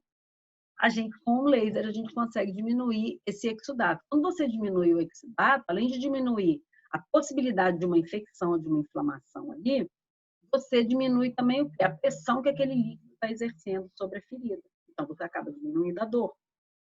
A mensagem elétrica pode ser parcialmente bloqueada através da manutenção do potencial de membrana. Você para de ter uma despolarização e repolarização da membrana. Você paralisa, tá? Você mantém o potencial de membrana naquela região, reduzindo a despolarização da membrana. E com isso você proporciona uma menor sensação dolorosa. Por quê? Porque os estímulos acabam sendo paralisados também. Então não vai ter resposta de dor.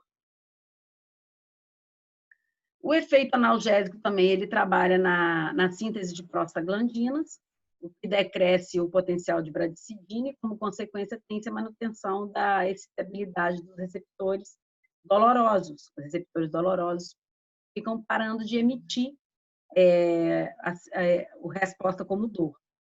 O aumento da permeabilidade das vênulas, que eu falei antes, e o relaxamento da parede das arteríolas, vai reduzir a sensibilização dos receptores dolorosos, porque o sangue está tendo uma facilidade para passar e o sangue está tendo uma facilidade para chegar onde está precisando do reparo.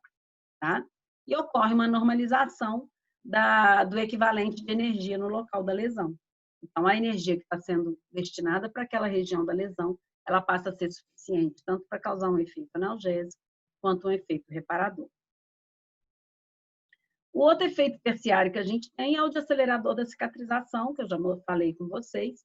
Essa aceleração da cicatrização se dá principalmente ao estímulo da microcirculação, que vai acelerar os processos de reparação em tecidos, devido à maior quantidade de oxigênio que é depositada nesse tecido. Isso por quê? Porque a gente aumentou a produção de energia lá no complemento 4, na região da fosforilação oxidativa, né, diretamente na citocromo C oxidase. A gente vai ter um aumento da síntese de proteína, acelerando a regeneração tecidual, e com isso também a gente acelerando o quê? A aceleração tecidual, e com isso a gente acelerando também a quantidade de energia que a gente está dando ali e a síntese de colágeno. Aumento de fibroblastos e, consequentemente, um aumento de fibras colágenas. Tá? Onde a gente tem uma síntese de colágeno num tempo menor, a gente vai ter o quê? Rede de fibrina e cicatrização mais rápida. Tá? Otimiza de uma forma assim, absurda a cicatrização de uma lesão. Lógico, se você está falando de uma lesão infectada, você tem que primeiro tratar essa lesão infectada, tratar essa infecção, para depois você poder entrar na parte da cicatrização, tá? Porque uma lesão infectada, até o aporte sanguíneo nela fica difícil, não chega, o oxigênio não tem atuação ali. Não para a reparação da lesão. O efeito anti-inflamatório, que na verdade não é um efeito anti-inflamatório, mas é um efeito de biomodulação, é um efeito de modulação da inflamação. Ele causa a reabsorção do exudato, como eu já falei antes. Ele favorece a eliminação de substâncias halógenas, tá? Ele causa uma interferência na síntese das prostaglandinas e, com isso, a cadeia inflamatória ela começa a perder força. Com o aumento da microcirculação, a gente tem alterações na pressão hidrostática capilar, e com isso tem um acúmulo de catabólitos e do ácido pirúvico e lático.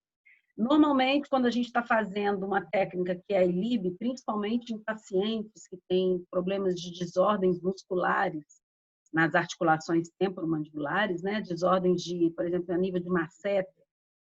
Quando você começa a fazer o laser no paciente, à medida que a dor dele na região do masseter vai diminuindo, isso também eu já tive relatos de pacientes com fibromialgia ou com miopatia grave, fazendo o ILIB, à medida que ele vai tendo o tempo que ele vai ficando fazendo o ILIB, ele começa a relatar que está sentindo um gosto de ácido lático na boca. é porque aquele ácido está causando a dor muscular, ele começa a ser liberado do músculo, cai na parótide e começa a ser liberado na saliva. Isso a gente tem normalmente em pacientes que têm um problema, um comprometimento muscular em desordens temporomandibulares muito grande. O paciente já relata que tudo que ele come está com gosto de ferrugem ou está com gosto mais amargo, isso é por causa do ácido lático, tá? Que ele dificulta a movimentação muscular. Então, quando a gente começa a fazer o laser, como a gente começa a irrigar melhor essa fibra muscular com o sangue, como a gente começa a oxigenar melhor essa fibra muscular, a maioria das vezes o paciente relata que está sentindo um gosto amargo na boca, um gosto metálico na boca, tá? Além da modulação da inflamação, tem uma transformação no metabolismo celular, onde tem a redução do consumo de glicose pela célula. Então, começa a aumentar o quê? A glicólise. Começa a aumentar a quebra da glicose. Tá? O efeito antiedematoso, que é o acúmulo de líquido extravascular, que normalmente a gente tem, principalmente em lesões ou inflamações, né? Então, o laser ele favorece a drenagem desse plasma que está formando o edema. E ele tem uma ação fibrinolítica, que vai proporcionar uma resposta, né, uma resolução efetiva ocorrida pela coagulação. Então, o sangue coagula e, ao mesmo tempo, não vai ter aquele edema ao entorno ali. O edema vai ficar, o que determina um edema muito duro. Então, você acaba desfazendo o edema e aí começa a ocorrer o processo de cicatrização, onde você não tem edema, você não vai ter dor, você vai ter uma cicatrização mais rápida. E a possibilidade de uma inflamação fica praticamente inexistente. Então, resumindo, tudo que a gente falou, os efeitos fisiológicos do laser de biomodulação, vamos ter bioestimulação e bioinibição. Quando a gente fala de bioestimulação, nós estamos falando de resposta de reparação tecidual, de drenagem linfática, que vai favorecer a reparação tecidual. Quando a gente está falando de bioinibição, a gente está falando de analgesia, né, de hipertrofia celular. Então, assim, vamos supor, falando basicamente de sistema imunológico. Quando a gente faz um ILIB no paciente, o ILIB é uma técnica tão fantástica. Se você está com um paciente que ele está com um sistema imunológico muito debilitado, não está dando uma resposta imunológica satisfatória, ele aumenta o potencial de resposta do sistema imunológico. Você está com um paciente que o sistema imunológico dele está muito ativado, né? No caso até de doenças autoimunes, ele faz o quê? Ele regula essa resposta imunológica. Então, você acaba melhorando também a situação de pacientes que têm doença autoimune, como, por exemplo, um paciente que tem lúpus. A gente tem protocolos de laser para pacientes com lúpus também, porque a gente diminui essa resposta, né? Essa resposta contra o próprio organismo dele. Então, o ILIB, essa técnica do ILIB, ela consegue fazer essa bioinibição. Já estão saindo aparelhos agora, até da MMO, para tratar o mal de Parkinson, para bioinibir esses movimentos involuntários que acontecem no mal de Parkinson. Existem já alguns protocolos que estão sendo estudados para tratar Alzheimer. Vai bioestimular aqueles neurônios que estão sem atividade. E com isso você não vai ter aquela perda que o paciente com Alzheimer começa a ter, principalmente da memória do corpo como um todo, tá? Então, tudo vai depender do quê? De você saber o que você está tratando, de você saber qual é o seu objetivo, o que você quer, se você quer bioestimular ou se você quer bioinibir. Porque é a partir disso aqui que você vai determinar o quanto de energia que você vai jogar na cadeia respiratória para a citocromo C oxidase responder e produzir a energia e o oxigênio necessário, tá? Aí agora falando dos lasers que a gente mais usa, a gente tem o laser vermelho, que ele tem uma atração pelo hemoglobina, pela melanina, ele interage com a hemoglobina e com a melanina. Ele vai ter uma reação fotoquímica dentro da mitocôndria na cadeia respiratória, por meio de uma reação de oxirredução, tá? Nas organelas, né? Nas mitocôndrias. Aí é aquilo que eu falei, vai trabalhar lá na citocromo C oxidase. Quando esse aparelho que eu estou mostrando para vocês aqui na tela, ele é um laser de baixa potência portátil da MMO. ele já vem com os 2 comprimentos de onda nele, tanto o vermelho quanto o infravermelho. Então, ele trabalha com comprimento de onda de até 660 nanômetros, mais ou menos, e acima de 600 nanômetros, tá? Nele também, igual eu estou falando, a gente tem o infravermelho. Eu coloquei isso aqui porque o vermelho, ele é visível aos nossos olhos, tá? O infravermelho possui um comprimento de onda mais alto, ele pode levar ao incremento ou à interrupção da produção de ATP, vai ser de acordo com a dose que você está colocando. Ele tem uma penetração maior no tecido do que o vermelho, poder de penetração nele. Aí eu pus essa cruzinha aqui, por quê? Para a gente lembrar que o infravermelho você não vai ver quando você liga o aparelho. Você está vendo só a luz guia para você se direcionar onde você vai fazer a aplicação, principalmente no caso de uma aplicação por ponto. E no caso do laser de alta potência, que a gente tem só o infravermelho, a gente saber aonde que a gente vai com a fibra ótica para tratar ou para cortar, tá? A efetividade terapêutica, então, vai depender da determinação do objetivo a ser alcançado, se você quer biomodulador, você quer fotobiomodular uma reparação tecidual, ou se você quer fotobiomodular uma inflamação. Então, isso vai depender do quê? Da escolha da quantidade de energia que você vai depositar naquele tecido, que a resposta vai ser diretamente proporcional à quantidade de energia que você joga ali. Da origem do problema, né? Se você está tratando uma coisa que é mais superficial, que está em células mais superficiais no tecido, você pode usar um comprimento de onda menor. Se você está trabalhando com problemas que estão mais profundamente a nível de músculo, você vai estar trabalhando com um comprimento de onda maior. Então, por isso, tem o laser vermelho e o infravermelho. O que varia neles é o comprimento de onda.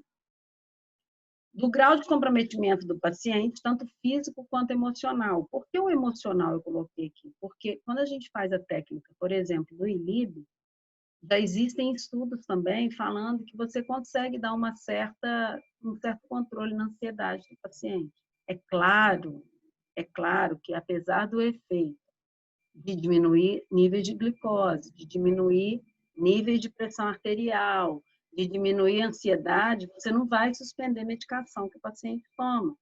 A não ser que chegue num ponto que o médico do paciente fale, olha, ele está tendo uma melhora, vamos deixar um tempo sem medicação, vamos ficar só com laser. Mas isso normalmente não acontece. A gente continua fazendo laser, tá? E a gente vai melhorando a situação como um todo do paciente. Então, existem casos que você precisa fazer uma escolha por ponto, ou fazer uma laser terapia sistêmica com o ILIB, ou fazer os dois. Tem pacientes que eu faço os dois. Enquanto eu estou tratando aquela, por exemplo, eu estou fotobiomodulando a dor do paciente numa seta, por exemplo, ele está com o ILIB também no braço para poder estar fazendo. Por quê? Porque ele já está com um fator emocional associado, com estresse associado. Então, esse fato de melhorar tudo sistemicamente, fotobiomodular todo o organismo, toda a circulação, eu consigo melhorar a energia que todas as células do corpo recebem. Com isso, eu consigo melhorar também esses padrões de estresse do paciente, diminuir pelo menos, tá? E vai depender também a efetividade do número e da periodicidade de radiações que eu tenho que fazer com o laser, seja ele qual for, tá? Aqui são algumas referências que nós usamos para poder montar essa aula.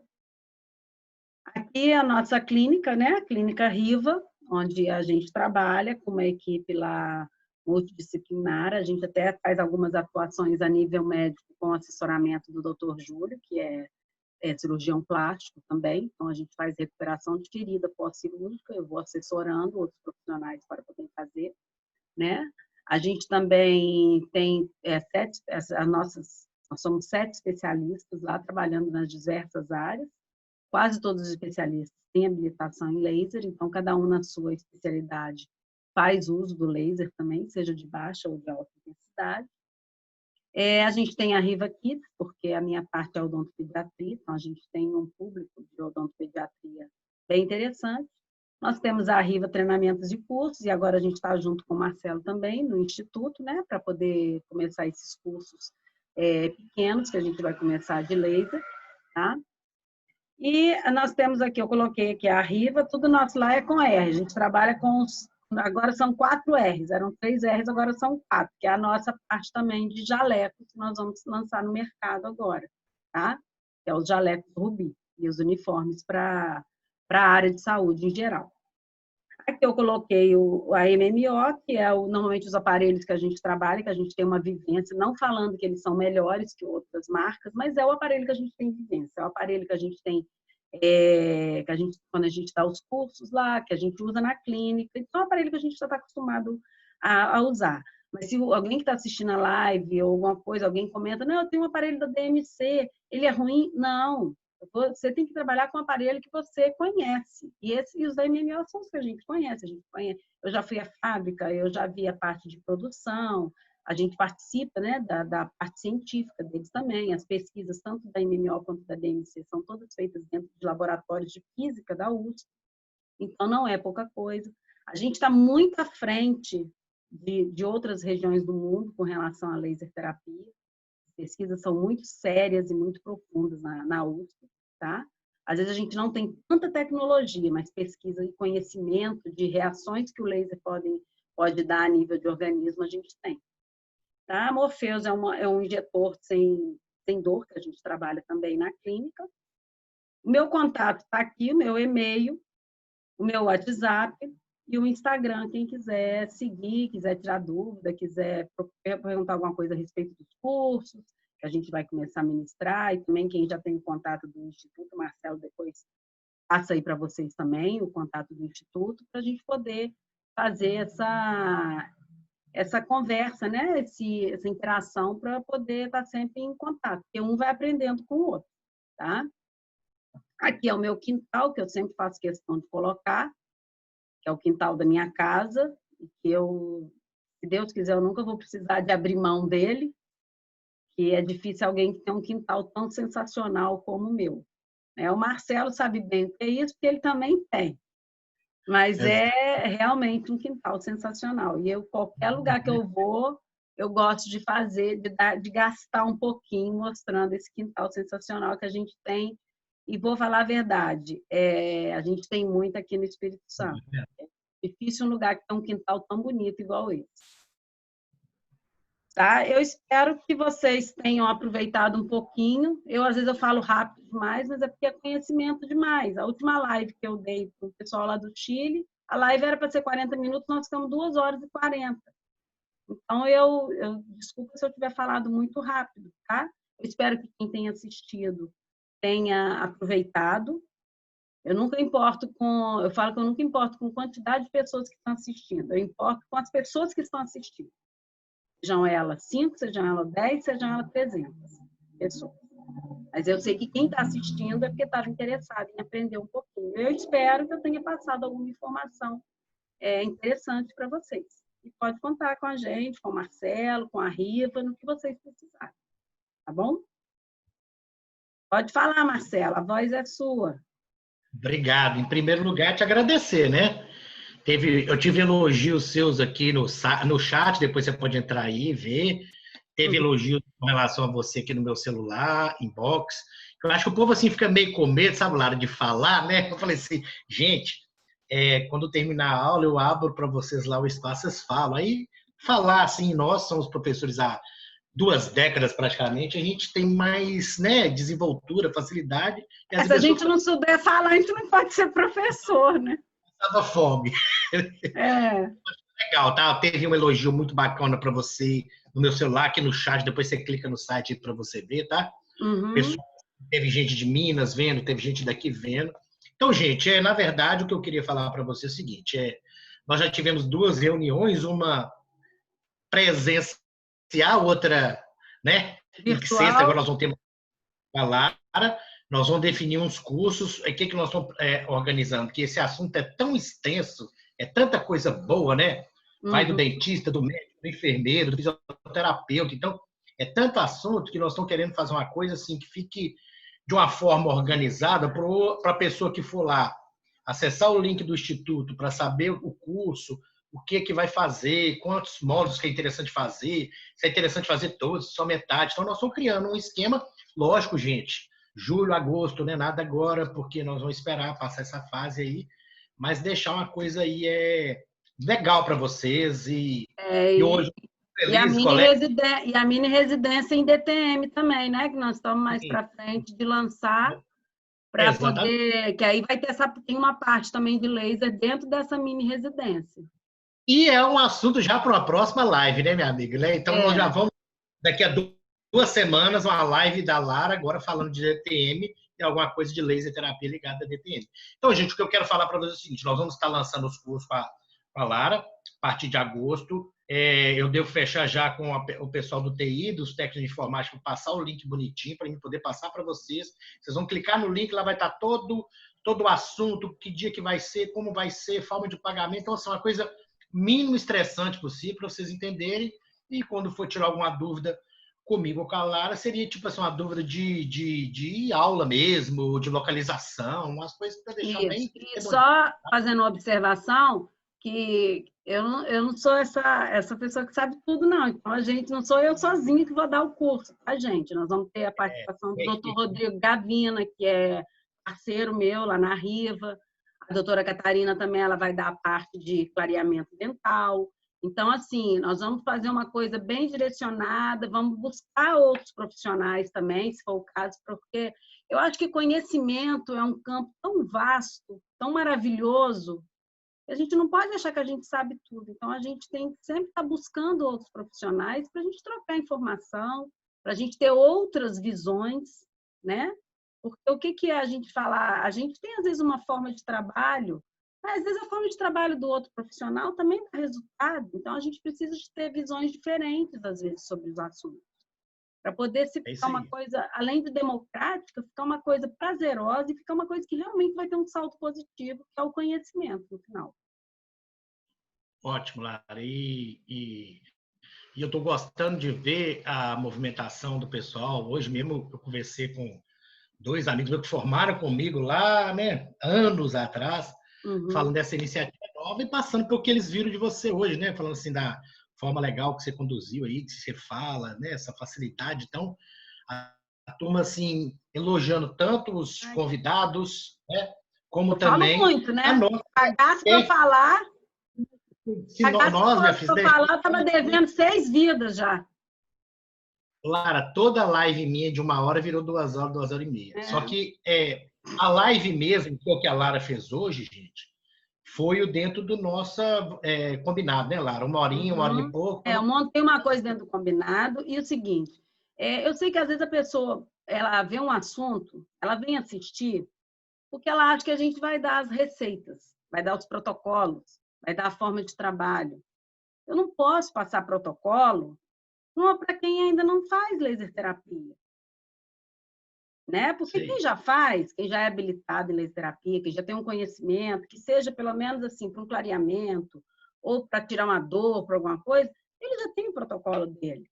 E eu não posso ficar passando protocolo. Agora, mais para frente, se a gente fizer uma live, por exemplo, só sobre laser terapia em mucosite. Aí a gente vai trabalhar em cima dos protocolos de mucosite, porque aí eu posso estender o assunto e falar dos protocolos de mucosite. Por que eu uso esse tipo de protocolo para o grau 1 de mucosite, o grau 2, o grau 3, porque tudo vai variar. E não é um protocolo único para mucosite, são vários protocolos para mucosite.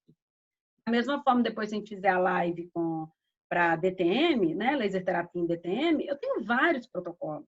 Vai depender do que é. DTM é um campo vastíssimo.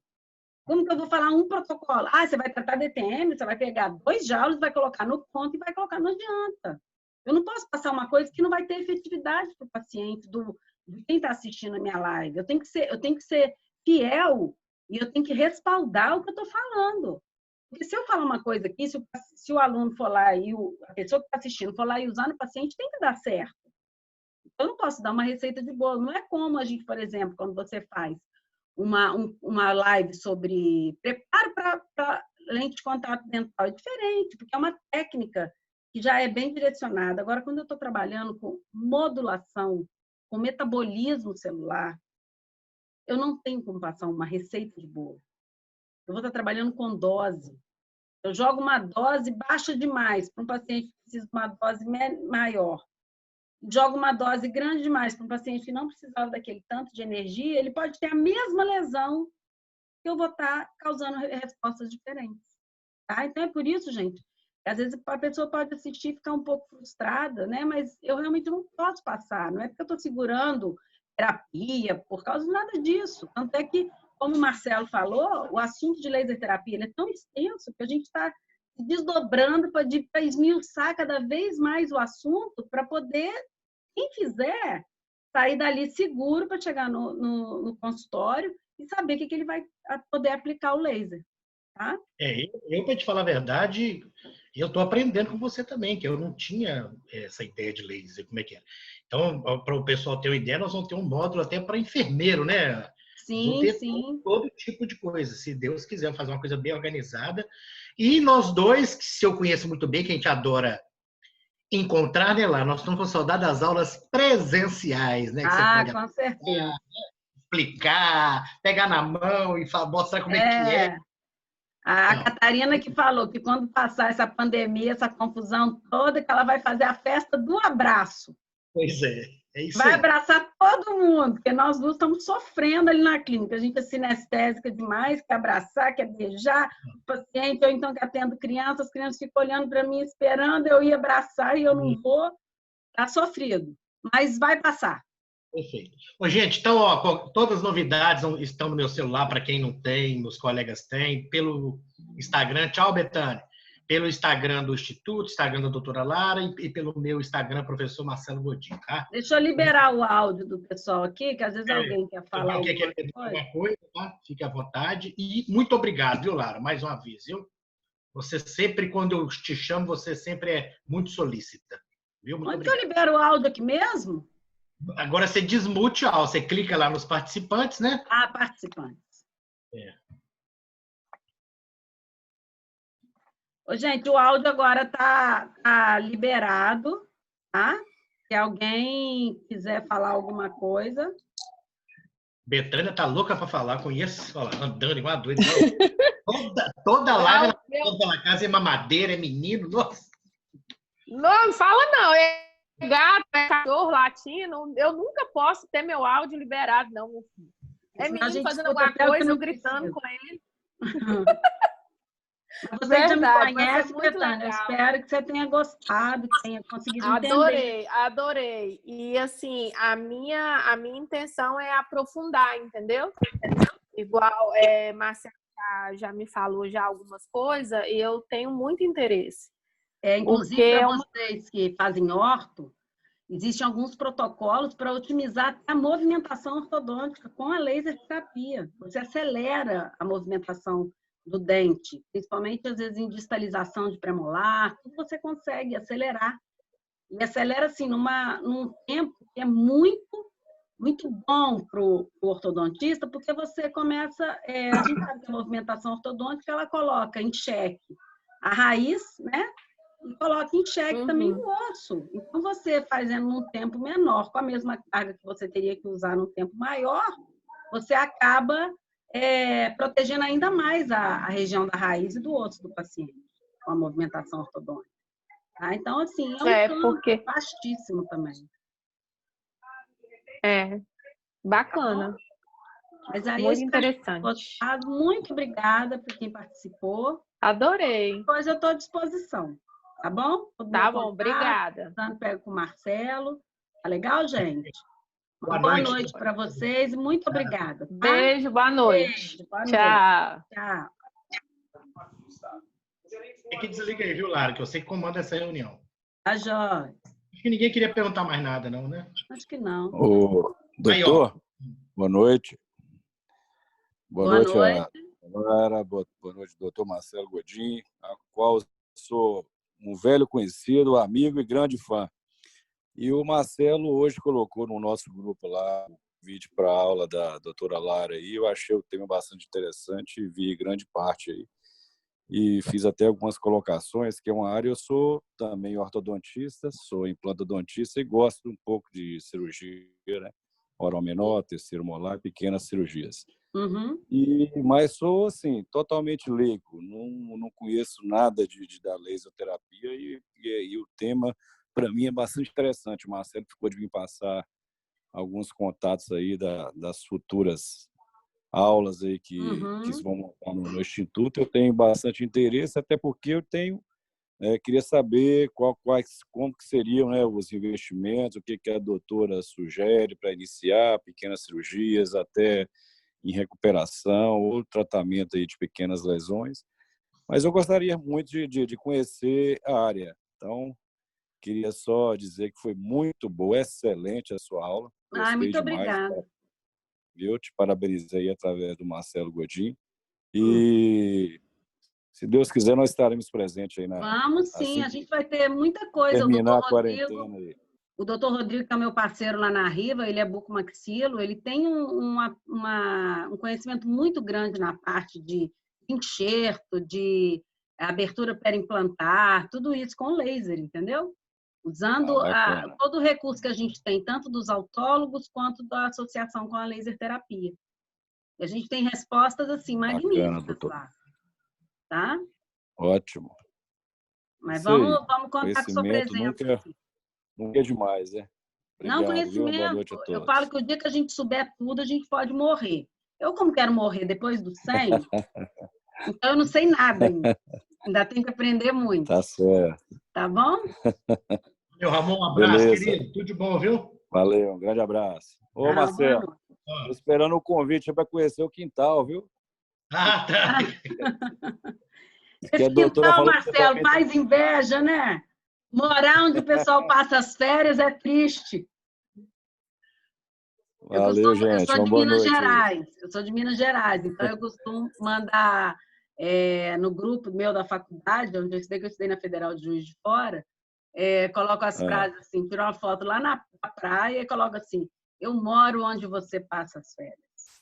Isso causa um reboliço, uma coisa terrível. Me chamam de tudo que você imaginar. Privilégio. Tá jóia, gente. Ramon, obrigado. Uma boa noite. Muito obrigada aí Valeu, um abraço. Pelo comentário, tá? Um abraço.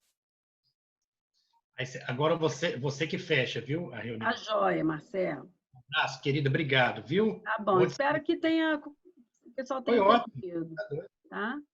Então tá jóia. Depois eu mando a gravação para você. Isso que eu ia falar com você. Era isso que eu ia te falar. Guarda a gravação, qualquer coisa eu salvo, você manda para mim, tá bom? Tá, pode deixar. Tá bom? Um beijo. Tchau, boa noite.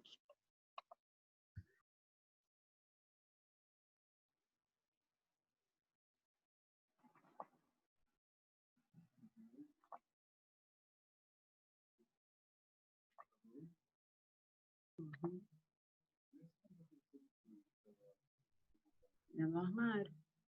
É um monte, ó.